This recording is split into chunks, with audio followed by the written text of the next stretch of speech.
封将军初回丰都就遭人嫁祸，看来已树敌不少啊。我封某何时怕过敌人？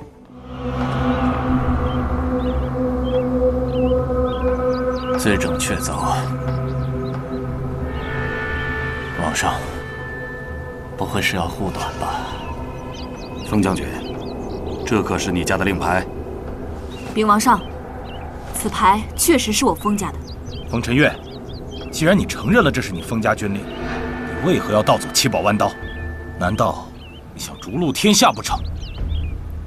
郭大人慎言，我说此牌是我封家做的，但没有说是封家军令。封陈月，没想到你还想狡辩。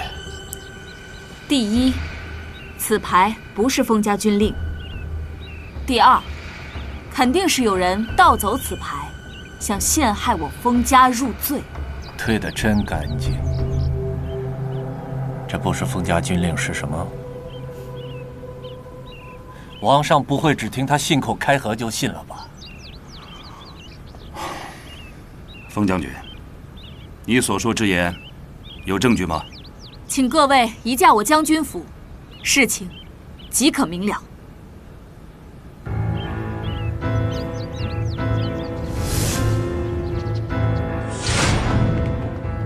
皇上，请稍等。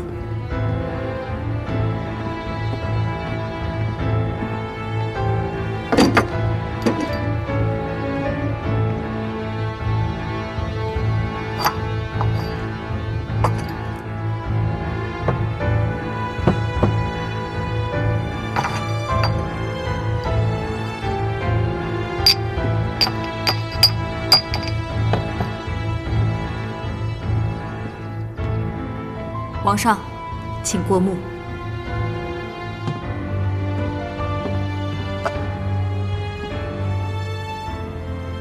这么多，一模一样的玉牌。回禀皇上，既然这么多玉牌，那就不可能是封家军令啊。皇上，我爹在世时，每次从边境回丰都，就总有人来我们府里偷令牌，所以我就下令多做了一些假令牌让大家偷，大家偷到了就心满意足了。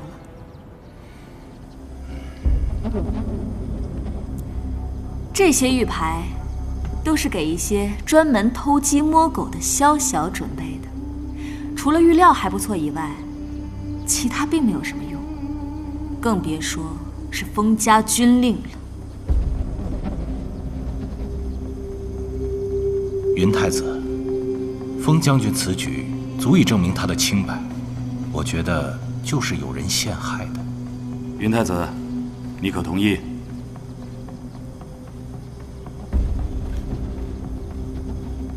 封将军初回丰都就遭人嫁祸，看来已树敌不少啊。我封某何时怕过敌人？